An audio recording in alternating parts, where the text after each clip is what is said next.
No, it's an awesome record, Old Man by Neil Young. Like I've never Yeah, heard the song before. I'm really not familiar, but it's an awesome record. I was yeah. making fried green tomatoes this morning for my daughter. That's like one of her favorite Mm, breakfast items, and I've been promising her I was gonna make some. The bell peppers went bad. I usually do like a bell pepper sauce with goat cheese. yeah. Um, but I'm in the kitchen making the fried green tomatoes, and like what I really like to do is like the days that we have our podcast, Hmm. I'm usually making breakfast or lunch for my daughter, and Right. I usually like to play the music in the kitchen. You know what I mean? That's kind of how I was raised. Hmm. Like my mom, when they used to cook and stuff, they used to play music in the kitchen. Right. I guess I kind of got that from them. I'm the same way. But I usually like, you know what I mean, on the weekends when we're about to do a show, I'll play whatever the song it is that's on your Mhm. side. Like I'll just put it on repeat. And I was like, oh, it's like this song is beautiful. I was like, it's perfect for like a Saturday morning, like Yeah. cooking breakfast, reflective. The songwriting and the melody is high level. Yeah. Mm-hmm. No, that whole record, I don't know if you listen to all of Harvest yet. Like the Harvest is the album that it comes from. It's all really, really good stuff. It's one of the great folk rock albums I that's ever got your been. I got your message, but I was beat, and I just It's fine. There's no like pressure. I was just offering it as a suggestion if that no, if no, that was no. like a thing that I'm yeah. going to give it some run. I am. Do what? That's the thing. Neil Young is, but never have listened to his music. So it's Hmm. like definitely know the name, do not know the artist, and that was a very nice introduction to him. Yeah. And he's I picked him for lots of reasons. Obviously, we're here to at least in part celebrate Nas and celebrate the release of KD3. We're recording this on the morning of what's this, the 12th? Yeah, Yes, November 11, 12th. 12. So I wanted to pick a song like given your connections with Nas's camp, I feel like he's more likely to hear this than perhaps some of the other ones that we've done. And I want him to be honored by the comparison too. Like, and the ones we've done with his songs so far are comparing him or comparing songs to Paul Simon and Neil Young, who are widely regarded as two of the greatest songwriters of the 20th century. So, like, and I definitely see him as part of that like echelon of writers.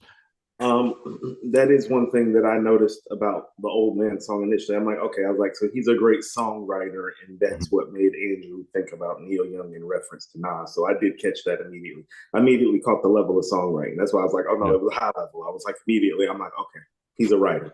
yeah, Yeah. yeah. I wouldn't do Nas any other way. Like that's he deserves to have like I know y'all know according to hip hop community knows that he is a great songwriter, but I don't know that he is viewed in the wider culture on the level that perhaps he should be. Right.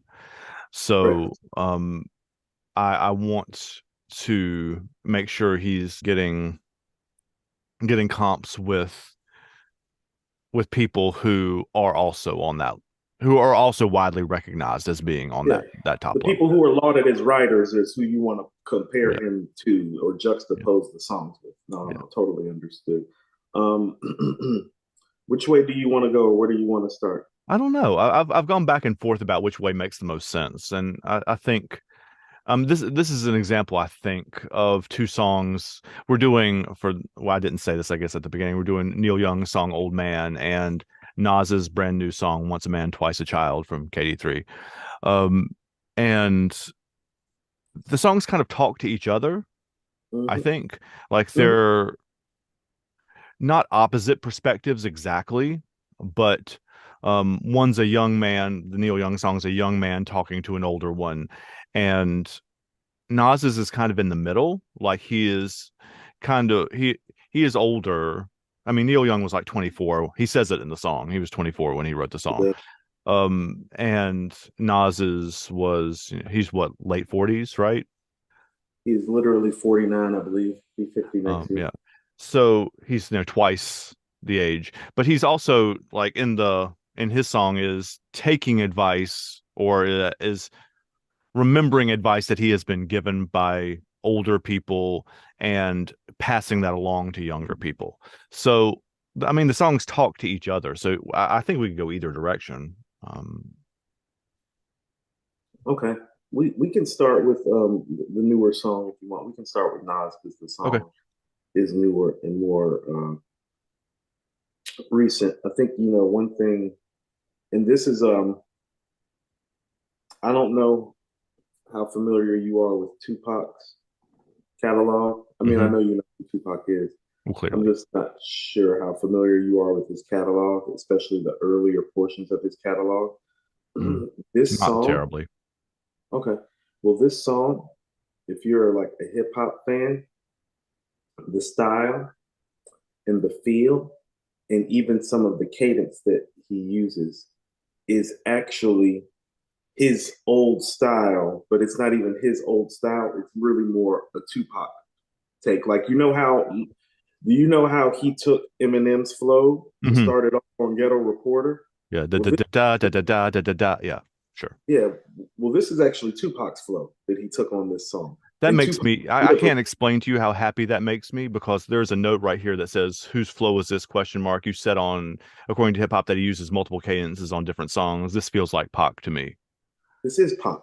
So, This so I'm not completely like, I no, this mean, is it's got the totally synths in it and everything. Like, I mean, it's got, he he doesn't have the depth in his voice. His voice is piercing. Pac's voice has depth. So you yeah, have to imagine some of these bars getting delivered with the depth. Strong motherfucker when you're young. yeah. It sounds like that kind, a kind of thing that Sounds he like would say. Pac.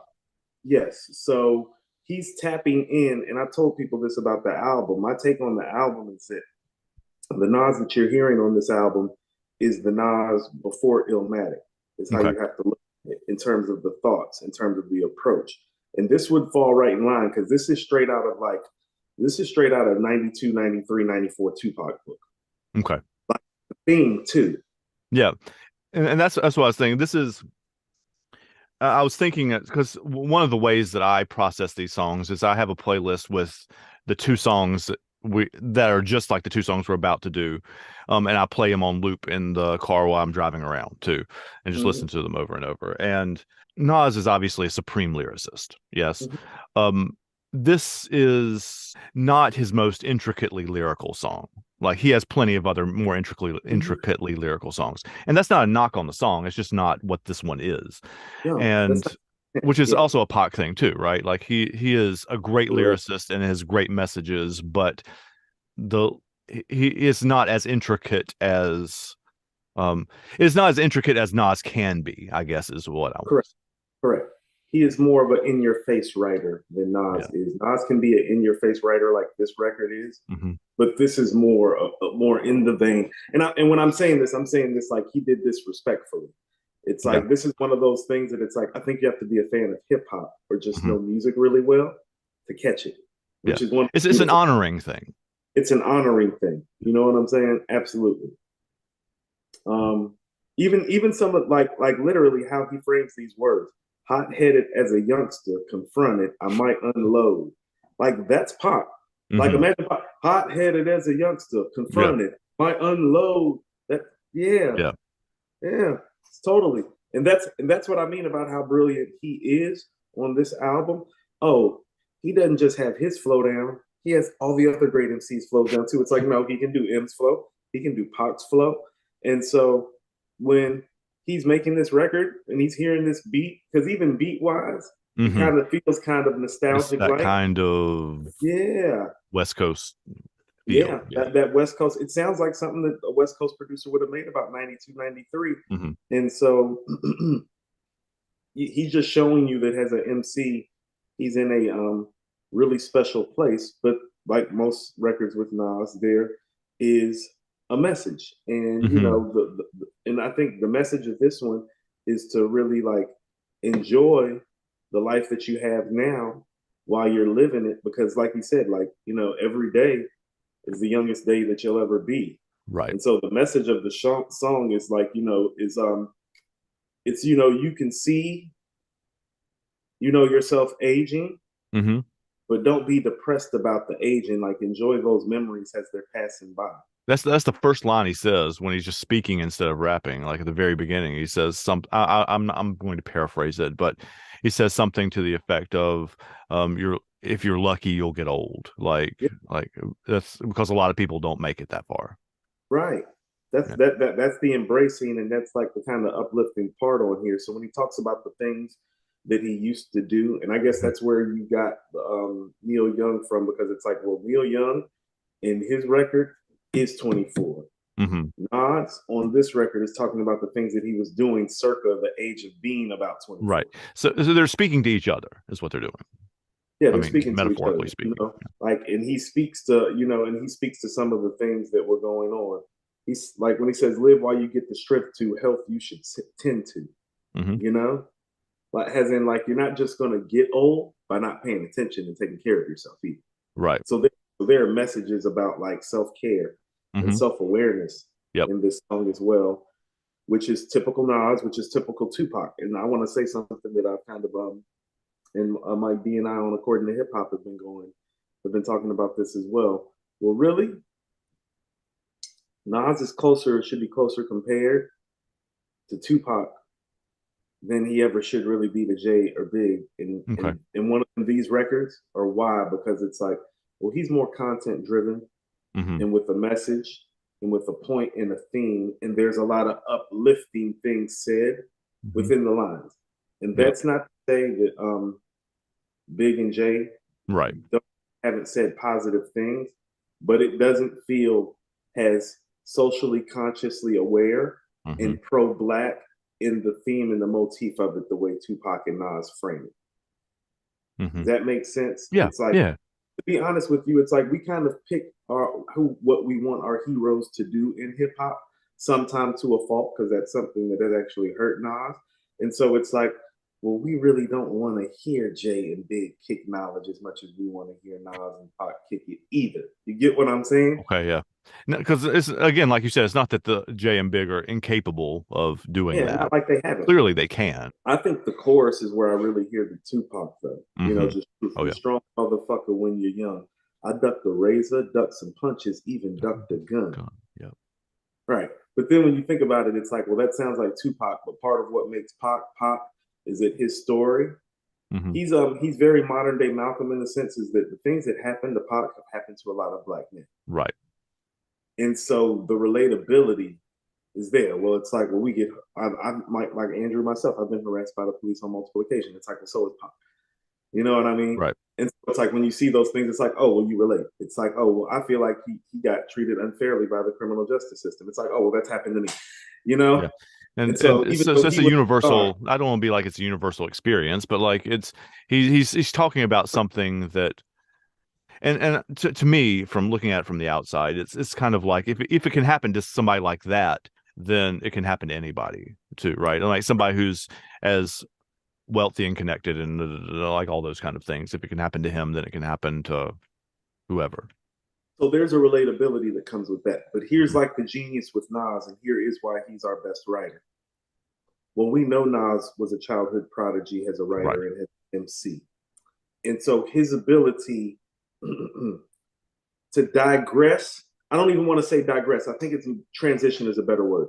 To Hmm. transition into this form of rapping and writing style Hmm. on a whim, Just as because he in can. like as in at will, as in he could write this song way more lyrically Hmm. and intricately with the Oh, same sure. message if he wanted to. Hmm. So the fact that he can literally on a whim take his writing style like to this transition into this nostalgic piece and point in time is part of why I called him hip hop's greatest writer last That night. makes sense. It's very Toni Morrison like. Yeah. Andrew, the ability of him to just transition from character and story and frame it and put it back together for you at the end. It's very Toni Morrison like. Yeah. Yeah. Yeah, It's beautiful. that's what I mean. Like he's that. It's like the same way that it's like you can watch her. She can get extremely wordy with her prose intentionally Oh if yeah. she chooses If to. she wants to, yes. If she's doing Yes, it to make a point. Yeah. and it's usually to make a point. But she can also just kind of use the simple everyday words that we Yep. all use, like strong motherfucker when you're young. You Hmm. know what I mean? Well, she knows how to make that work too. He's very much, and that's what I mean. Is like when you pick the Neil Young song and I heard the right, and it's like, yeah, well, that's how we need to talk about him when we talk about him, which is what I've been talking about. It's like, Right. oh no, we need to be talking about Toni Morrison and Tupac Yeah. and Neil Young and Paul Simon, right? Because he's that kind of writer. He's not a Hmm. regular No, he writer, is not at all. Like, not a regular uh, writer. Yeah. One of the things about not being a regular writer is being able to write regular shit people relate to. Yep. Yeah. Right. And that's the genius is or one of the many geniuses is, I mean, you see this in Neil Young's song too, actually, that just because you have all the words doesn't mean you have to use them all the time. And because you have a massive vocabulary and can do like super super super intricate things doesn't mean that the song is always best served by you being as intricate as possible. And you can scale it back to make your point um, more clearly if you want to. Yeah, I think, and this is what about the relatability even too. And see, so Nas speaks to a class of writer and a class of thought too. Like he speaks to us, Andrew, on the English and on the literary and on Hmm. an intelligence level, where we can see him doing all those things, and it's like, ah, so he checks boxes in certain circles when he makes records like this, like the literary and the intelligent rhetoric circles. Because think about this, you and I both, we're not as wordy as I remember us in high school, but No. we had more of a point to prove, didn't we? Yeah. You're showing Yeah, off, right? And that's right. what We we've were talked about like, no, no, no. some I have other. I have command of these big words. I know exactly how to use them and where to use them and when to use them. Look at me. You know what I mean? Yeah. Well, when you got it and when you're older, it's like when you kind of don't got to do that to get the point across too, because you've Right. kind of found other ways to navigate. And quite frankly, you find the time and the space and the appropriate places to use those words. Like I use most of my big words in jest now. You know what I mean? Yeah. Yeah. Yeah. And that's why I do it, especially in the classroom too. Um, Yeah. and and it actually that's a perfect like metaphor for like, because when we met, we were on newspaper staff at West Charlotte High School, and but we were also the youngest members of the newspaper Yeah. staff. Yeah. We were sophomores, and most of the members were seniors, No, and almost. There were like yeah, three yeah, juniors. like you said, almost all of them were seniors, and they'd all known each other in AG since they were like little kids in Piedmont and Right. whatever. Um, so there was at some level something to prove to them that we like belong there, like Right. Right. um, Right. and yeah, and Nas is in the same place now as we seem to be with our language, which is there's not, you don't have to prove anything to anybody. We've already, there's no need. There's no need, Right. and we can turn it off. We turn it on if we need to, but like there's not a reason Right. to particularly. Yeah, I mean, it's one of those things. It's funny. It's like, and you know this too. People in your family probably say this too. It's like, well, I'm the person people want to speak now, and it's like now I don't feel like talking. Yeah, yeah. You know, and this is what. But that goes to the theme of this song, which is just like, well, you know, all those things that you love to do. Hmm. Well, you're not going to be able to do them the same when you're older anyway. Some of it is just the attrition of life. Some of it is just like your choices. It's like, oh no, like I know that if we have a function, I'm speaking at the family function. You know what I mean? It's like, Yeah. oh no, I used to live for that moment. And now it's like, oh, Uh, let me get together so I can yeah. deliver this Yeah. message. Yeah. And Yeah. it's cool, family, but you get what I'm saying? Yeah. But Sure. that's one of those things that come with age and this message. This is what I mean about how it connects. Oh, it speaks to so many points of your life. Like, I'll tell you what, I don't know if you're this way, but I really don't follow the NBA and the NFL and the Major League Baseball season like I used to, Andrew. No, Like, definitely I not. keep up, but I really don't follow it like I used to until it's like playoff time. Right. Right. When it gets to be the end of the season and things are starting to separate themselves. I mean, as a Braves fan, I didn't even realize the Phillies were like really in the wild card like that because I was just concerned with us and the Mets because Hmm. I really don't pay attention like that. Then Right. I'm like, make the playoffs. I'm like, I didn't even know they still had a team. Sorry, Philly. I'm not sorry. He's not. No. Like, no, I've been a Cubs fan for since I was like 5 years old. So like, I don't. But my family are all Braves fans, so I have that history But too. what I'm saying is that when I was younger, oh, I follow the National League East almost every day during the week Me during too. baseball. We come home and watch game on TV. Yeah, Right. Watch the every game day. on TV, look at it in the newspaper, Yep. Sports Center ticker line, be like, hold on, did the Phillies win? Did the Expos / Nationals win? Yeah. And so now it's like, where they at? I was like, oh, it's game 140. It's like, okay, what's going on? Yeah. That's the age thing. This record speaks to all those moments in life when you have the energy and the tenacity as a younger man that you're not going to have as an older man. You know what I You got mean? to pick you got to pick your spots. I mean, it's just like we're talking about with the language, you're picking your spots, right? Like that's the other reason I love that opening thing too, is like I'm not old and we're not that old, but like I'm old enough to feel like I can't go out or stay up super late without feeling the effects for a couple days. Like just it's a thing that you have to accept in a way that you perhaps did not have to in your younger years. No, it's true. Like I'll tell you what. I mean, it was my birthday last month. I went out. A lot of my friends took me out, and I'll tell you what. Every time I had more than two drinks, Andrew, oh, I felt it. And I told Mhm. myself, and this is why you're on a 2 drink minimum. It's like it's not because you can't. It's not because you don't want to. It's because of what it's going to do to you when you have more than two and stay out late at the age that I'm at. It's just the reality of the It'll matter. chew you up, man. Yeah. It is. It's like 2 drinks, be in the house by two. If those two things don't happen, then that's like losing 2 days. Yeah, no, seriously, it's like being like having jet lag almost. Like I mean, it's that kind I of mean, feeling. even from doing the KD3 streaming release party and Hmm. being up till 4, and then having to get up with my daughter at 6:30, you know, and then quite frankly, strong arming a lot of media factions on Twitter for Yeah. about 4 hours in the morning before work, and then getting ready for work, and then going to work, and you get what I'm saying? It's just like And then coming back and doing a 4 hour show and whatever. right, right. So yeah, it's like no, I feel all of that. And think about this: I didn't drink. Yeah. You just Like stayed up. I had You two were glasses. and you were working the whole time too. I Like you had were 2 glasses of wine during the streaming party. I didn't even finish the second glass. It was I finished half of the second glass because I was beat and my eyes were so weak. See, I was on the station here, so y'all didn't see my eyes were so weak they right. weren't starting. I was like sitting in front of it down here like this. Yeah. And I was like, man, I was like, I might pass out if I finish this wine. And that was like, that's what I mean. It's You're like gonna be sleep on the microphone. Yep. right. So you can't do the same things when you're older, and it's a great, and it's actually a great message. And I think this is one of those moments too, like that lets you know that he's in a grown up place. Hip hop is in a grown up place, and so are his fans. Like he's going on Yeah. 50, but it's like he talked about at the beginning of his albums, where it's like, well, he has 60, 50, and And 40-year 16. olds and 16. And then I thought about it. It's like he's right. He does. I'm 41. My daughter's 15. Hmm.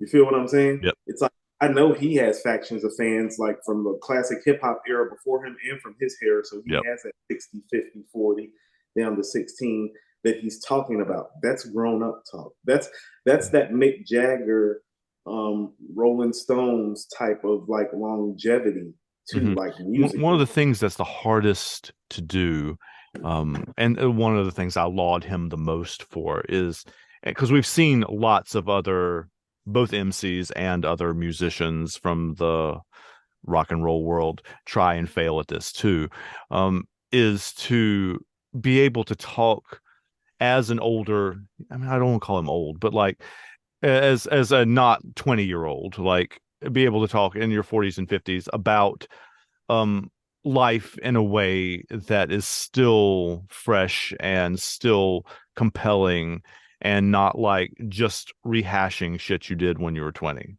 Like Well, it's hard to do that. here's what I mean. It's kind of funny. A lot of people have told me this, like, I know a lot of people who are half my age, Hmm. Andrew, and part of the reason why I have relationships with them is like, well, they're like, and they tell me this all the time. They're like, well, you're not bitter, like you're still cool, Coop. You know what Yeah. I'm saying?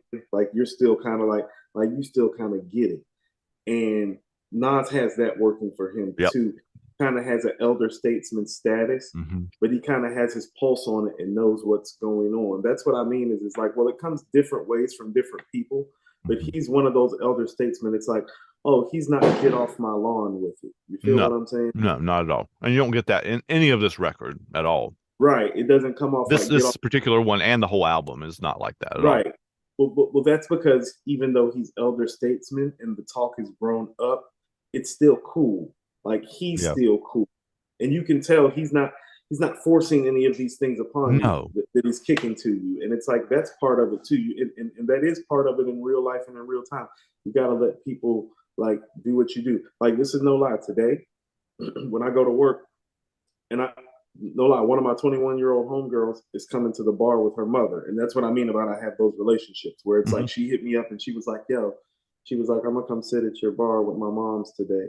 You know what I mean? But I don't know mom, I know daughter, but it's like Yeah. me and her are cool like that because it's like I'm not one of them bitter old dudes, and I'm not one of them creepy old dudes either. Right.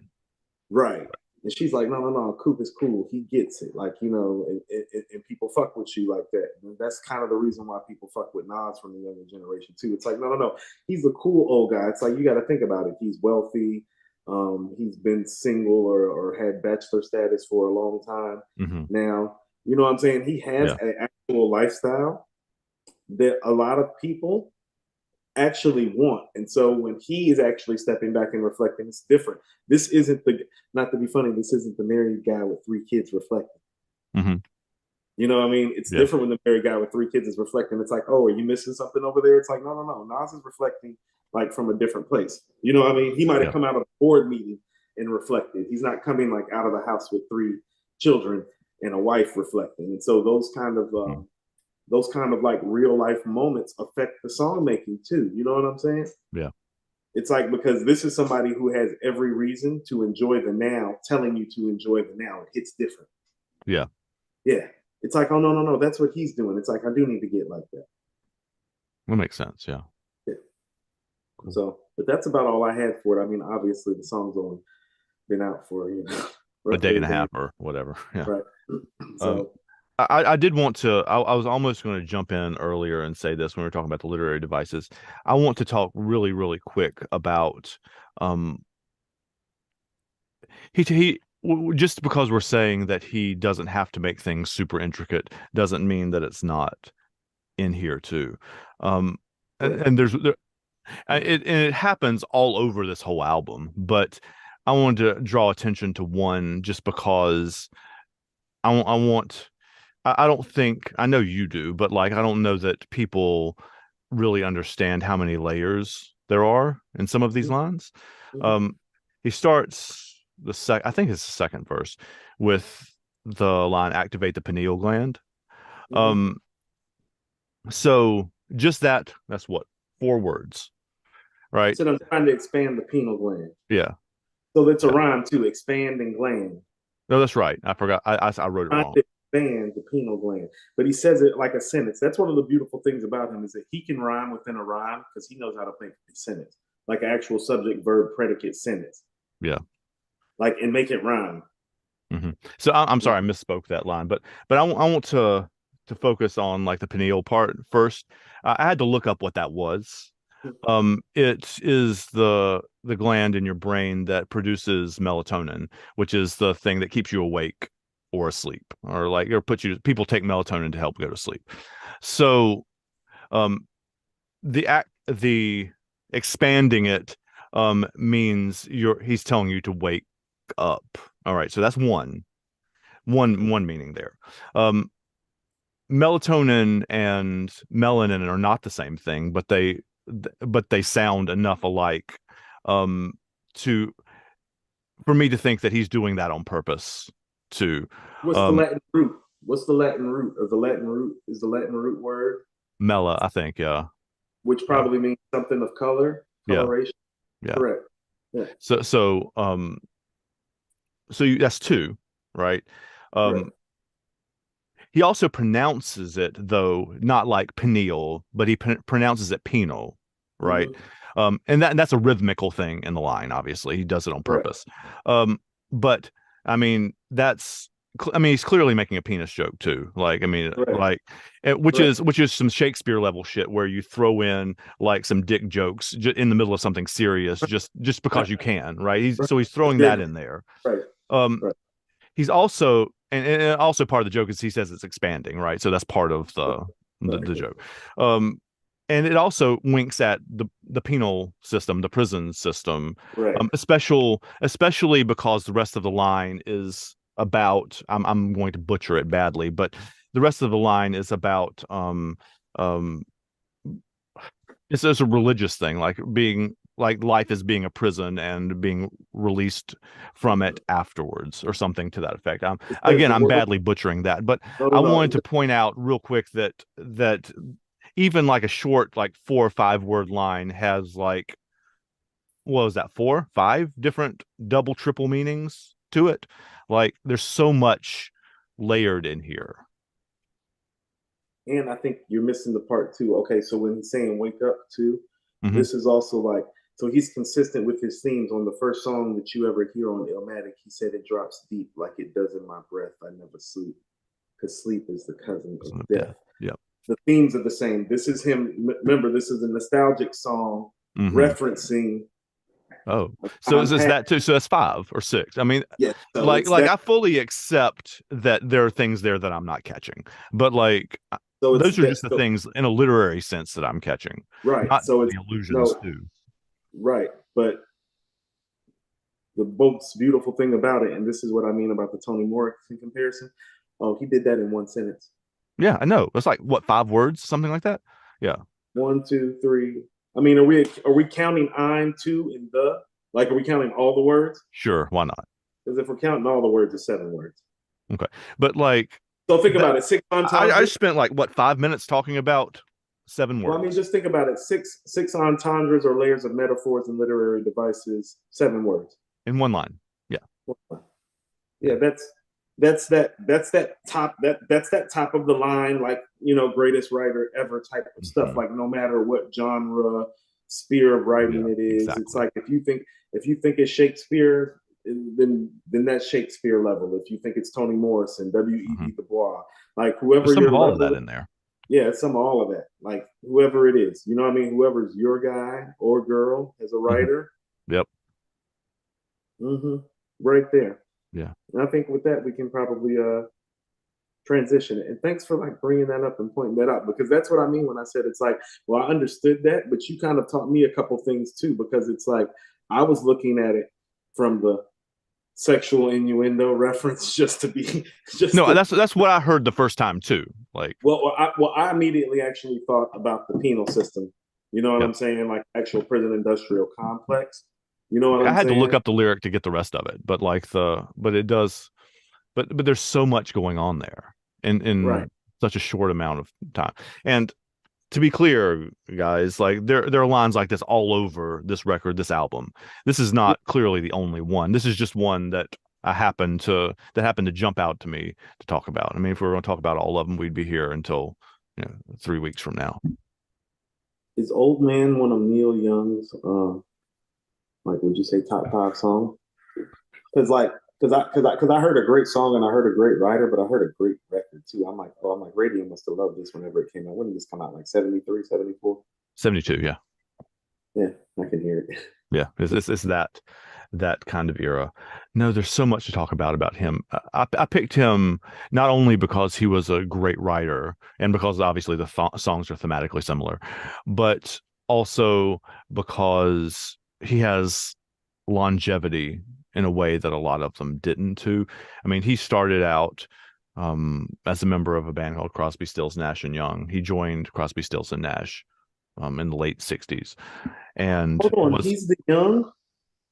Wow. Okay. See, I didn't know that. See, yeah. I picked stuff already. Yep. But he was, and he's now one of the rock and roll OGs. He plays with Pearl Jam. He plays with Springsteen. Like he plays with those guys live now. Um, he did an MTV Unplugged. He did like, so he's done lots of modern day stuff too. So he's been around a long time. Um, Okay. so that's another one of those connections now. Like that he is. This song was written, it was released when I looked it up. I think he was like 26 or 7. But I mean, he says he's 24 in the song. Like, Right. so, He wrote for most likely. so he's in that kind of age now. So, but it's interesting because now he is like one of the old heads too. Like Well, he's so now when I'm sorry, now I'm a little fascinated. Why did he leave Crosby, Stills, and Nash?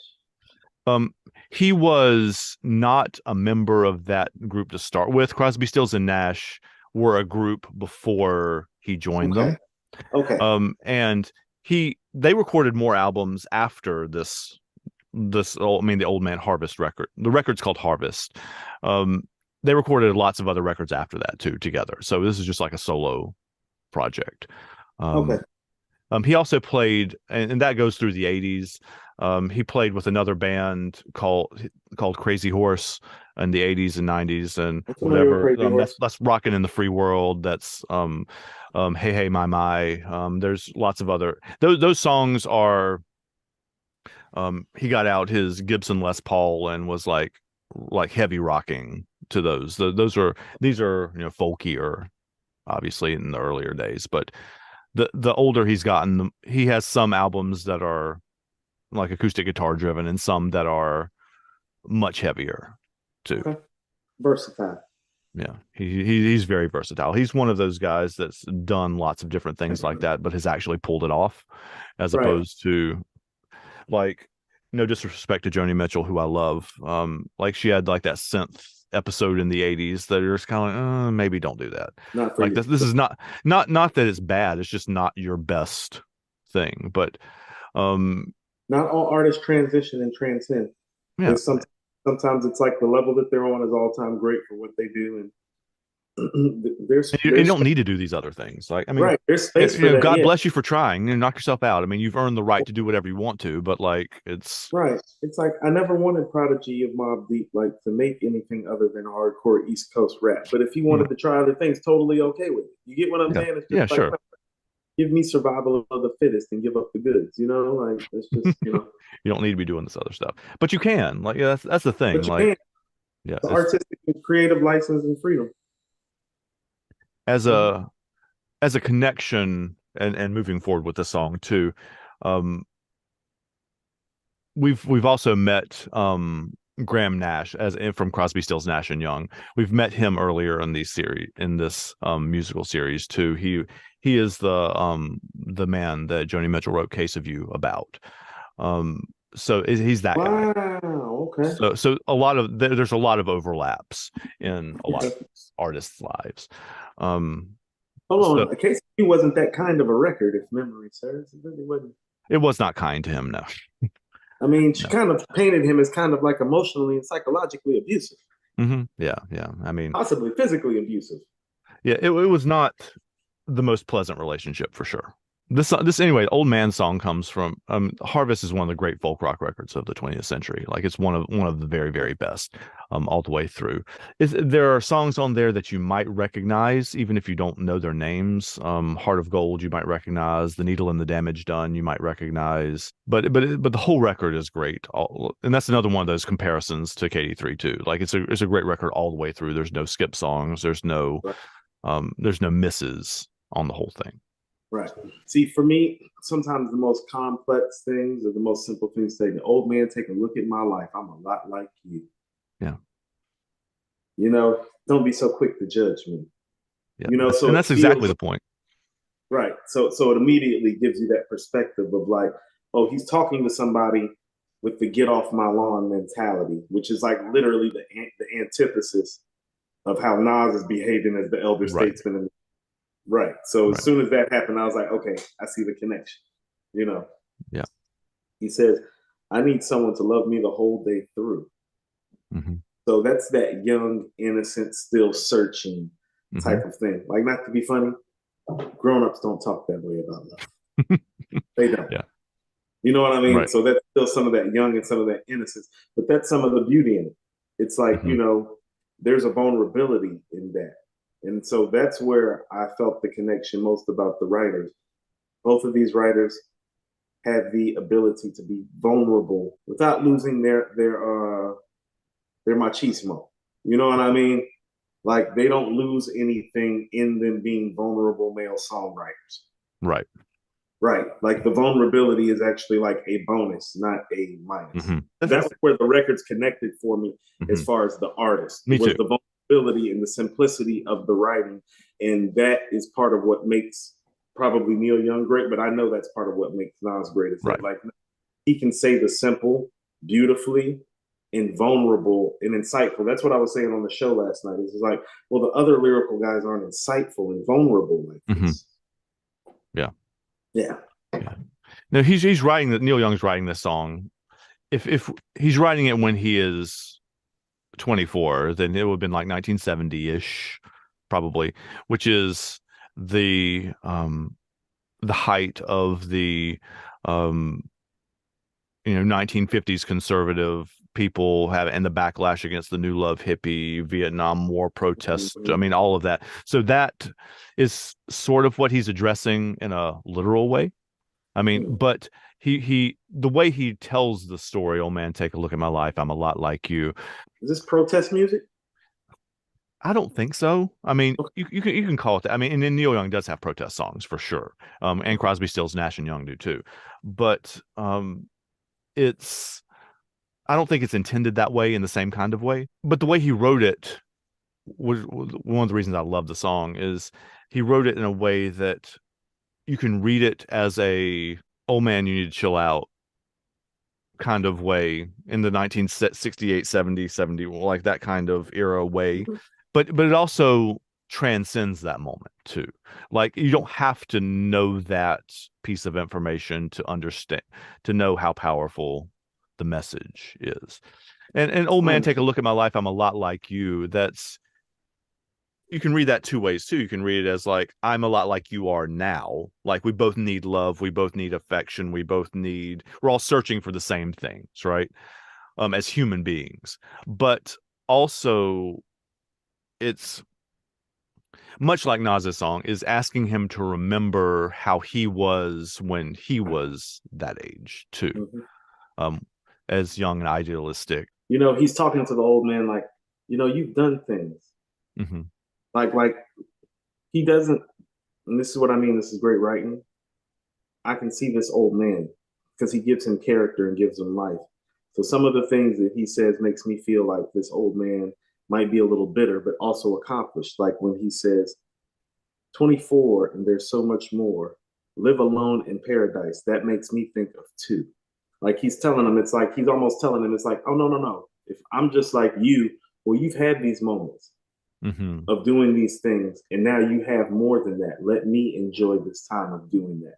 So he's kind of like he's speaking to the accomplishments of the old man, like without saying that the old man is accomplished as well. So he's not talking to an old fool. Right. He's speaking I think of it as being a pre and post relationship kind of thing. Like the young man's talking about love and family and that kind of thing as this is something that I want, this is something that I'm striving for. And the old man is on the backside of that. I don't know if his wife has left or has died or Right. whatever. Like, Right. but they're both alone. Is the um Right. metaphorically but speaking. but it's how he builds the character Right. without giving you a lot of information. That's great Hmm. writing, Yeah. because it's like you can infer some things by what he is letting you know about him and what he's going through. Hmm. He's giving you the other character too. Yeah. Yeah. Yeah. And the tension between the two characters is where the song comes to life. And you can think of it also as him speaking not just to one specific person, but like to people like that too, because especially in that world. I mean, in all the worlds, I guess now too.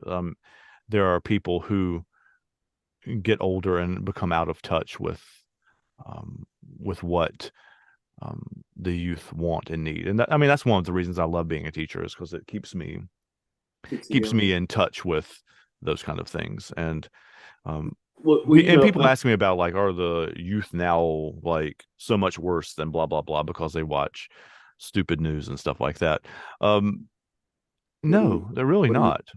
okay. They're teenagers are teenagers. Like, I mean, they have Right. different like ways to get in trouble now than they did before, but like Well, teenagers are interested in love and they're interested in doing things like teenagers are teenagers like that, and that's been a thing forever. I think that's comforting that you say that, and I'll tell you why. It's like, obviously I have a teenager, and it's like, Yeah, me too. right. And it's like, well, the TV's never on, but she's always on her phone and the laptop's always in the bed. And it's like, oh, we didn't have access like that when I was your Hmm. age. But technically, the theme is the same, though. You know what I mean? It's like, well, she's holed up in her room because parents suck and we're the worst. And why would we ever know anything or ever be cool? So I'm gonna sit in here and do what I do and talk to my friends on the phone and play my little game. eat Hmm. my food, have my stuff sectioned off, moving on my time, not your time. It's like, no, it's very much how we work. We're talking on the phone like this instead of like, Right. But I'm saying they just text and like they're on little like actual games where they can play games with each other and talk to each other right. live at the same time. So it's like, no, we would have done that had we could have. Can't you Oh, imagine being able oh, to hell pull up yeah. on and like play like the early versions of Madden, like the vet versions of Yep. Madden in the first PlayStation? Could you imagine if you and I could have just like played Madden together, like in Just sitting at Charlotte? our house. Yeah. Right. That would have like changed our lives. And so it's like when people look at the kids differently, I'm glad you said that because it's like I don't think the kids are different. I think the technology is. Hmm. I think this pandemic changed a lot of things Yeah. psychologically and emotionally and not for the better, but the kids Yeah. are the same Yeah. for the most part. And but the pandemic changed a lot for everybody. Like it's not just teenagers. Like it's Yeah, so. I just think that this era of kids that's growing up and had to deal with the Hmm. schooling and like a lot of not being funny, a lot of home issues got exposed probably for a lot of these kids too, things that they probably weren't even aware going on in their own homes, and now Yeah. you got to see some things up close and personal maybe you weren't expecting to see, you know. Yeah. But I'll tell you what, he has there's just the everyday relatable person Hmm. pieces to this song. Like when he says this, and this is what I mean. Well, I think everybody might be able to relate to this on some sort of level. Hmm. I've been first and last. Hmm. Look at how the time goes past. But I'm all alone at last, rolling home to you. Hmm. I find that to be fascinating that he Such used the word. beautiful poetry, man. It is very poetic. I find the word rolling fascinating. Why? Tell me about it. Well, a roll is not something that happens with speed or excitement typically. Hmm. When you roll, it's typically at a slow and steady pace, as in not in a rush. Okay. But listen to what he said before that. I'm all alone at last, rolling home to you. Like before, he's talking about how much he wants love Hmm. and family. But it appears he's acquiring those things. See, I've been first and I've been last. Look at how the time goes past. But I'm all alone at last, rolling home to you. It sounds like he got what he asked for, but he's in an unhappy and unfulfilled relationship because he still speaks to being home. I mean, all alone at last, but rolling, not running, not I can't get weight to you. Right. I'll just roll to you. So I think, I mean, and that's just how I inferred it. I inferred that it's like, oh no, he acquired those things that he wanted, that he's speaking to the old man about, but now he has them, and now he's the bitter old man because he Yeah. still feels There alone. is some of that for sure that the young man is more bitter or as you don't hear the old man speak, obviously, but um is acquired and that's rolling home to you too. You have to think about who the you is in that sentence. I mean, Well, that was if the it next fits part I with the want. rest of the song, it has to be the old man, right? Like because he's addressing it to him. Um, Right. which Sure. Well, means but that he is rolling home to you, not like I'm going to go live with you, but rolling home to you like I'm becoming you. right. So, but he wrote as if this man was accomplished and had these family and these things, and that's what I'm saying. Hmm. He's actually writing, talking about going down the same path. So I think Right. he's actually expressing that now he's an old man.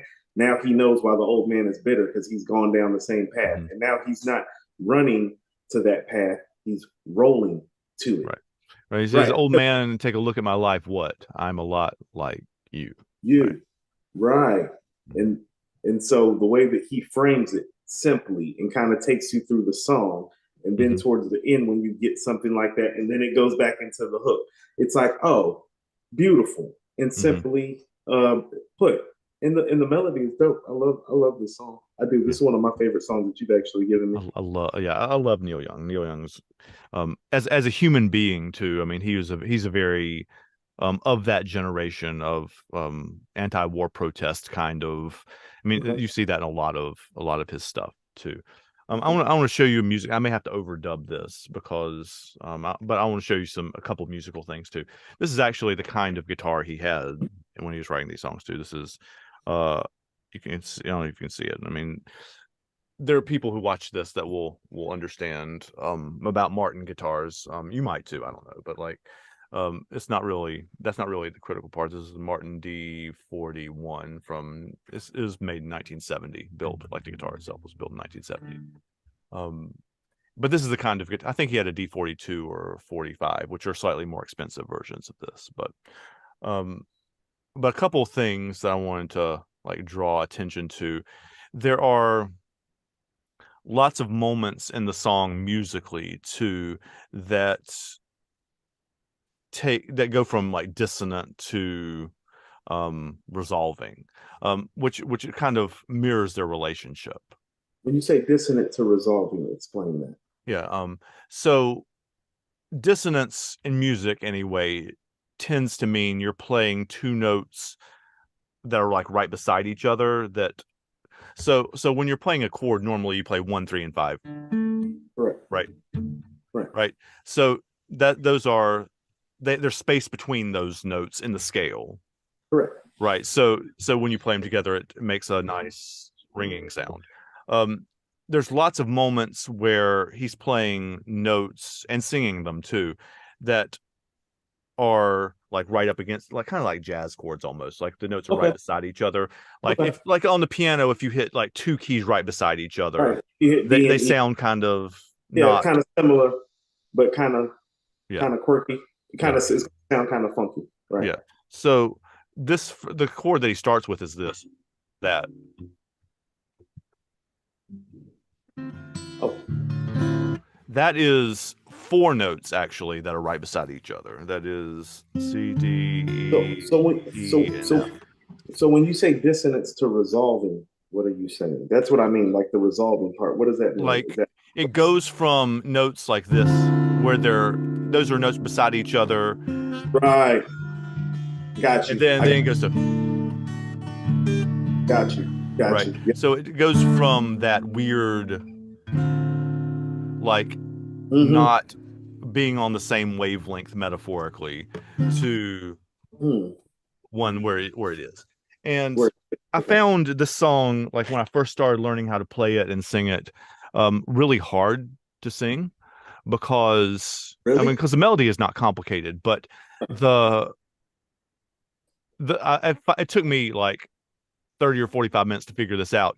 The note that he's starting to sing, like as he starts singing "Old Man, Take a Look at My Life," is not in the chord that he's playing.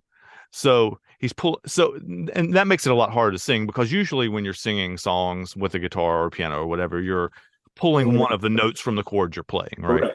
Correct. And he's not. So it's that makes it much more difficult to find the note to start with. And if you can't find the note to start with, then it's harder to move forward with the melody. Intentional? Is that intentional? Yeah, I'm sure. Yeah. So because usually that's kind of like that's like removing a bass line or a snare. Yeah. Or something in a sense. You know what I'm saying? Yeah. Right. And Nas does this actually on, I don't know if he does it on, I don't think he does it on this song, but there are songs on this album where he's doing it a cappella, or there's no beat behind it for a while and then the beat drops in. Right. Well, I mean, this is he has a couple moments on the album too where he's not rapping to the like actual like bass line either. Okay. Like where it's hard to explain it like in this format. Yeah, where you can't hear the things as they go. Where we can't hear the things as they go. But the really great rappers can rap to the snares and the hi-hats too.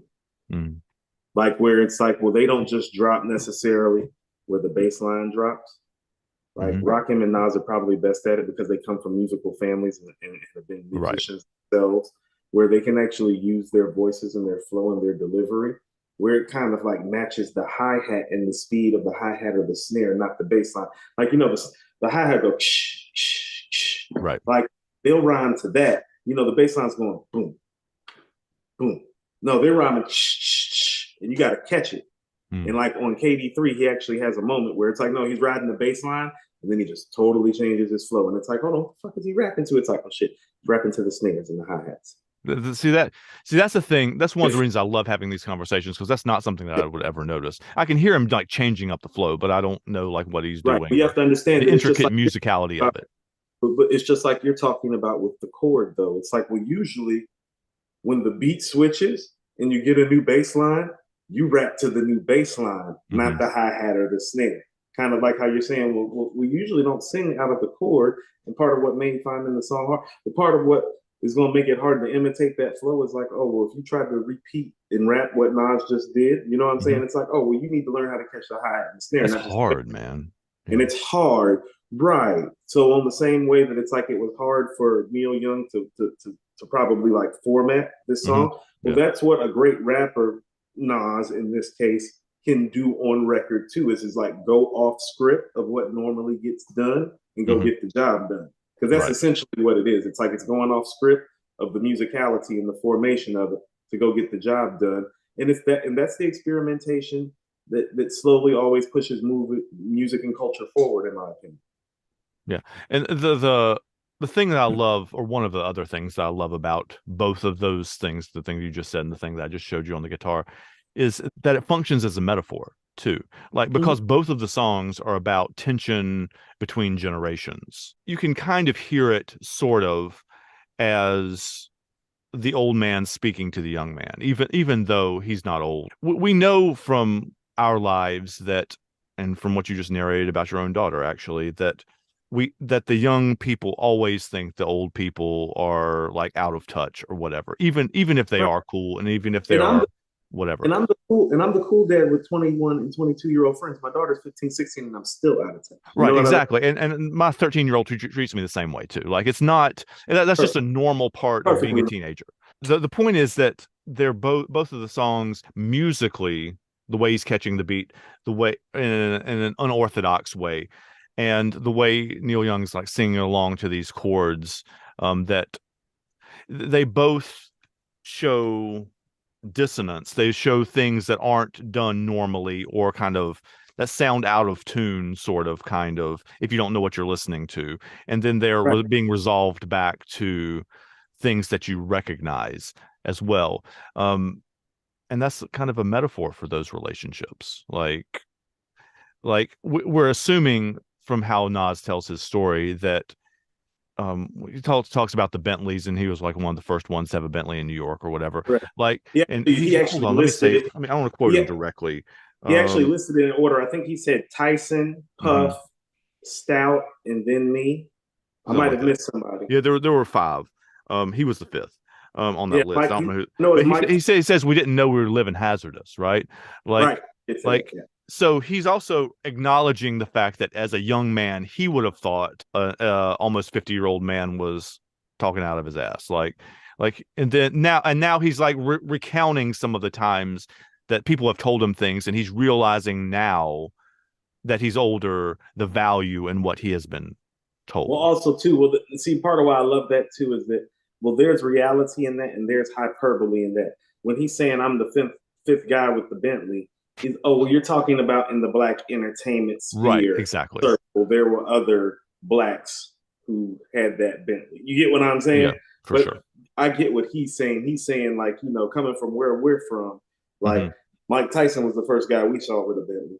Kedar, you know who Kedar is, right? I don't know who that is or Stout. I know who the other twos are, obviously, but Okay, so Steve Stout is the one that managed Trackmasters, okay. and used to manage J2.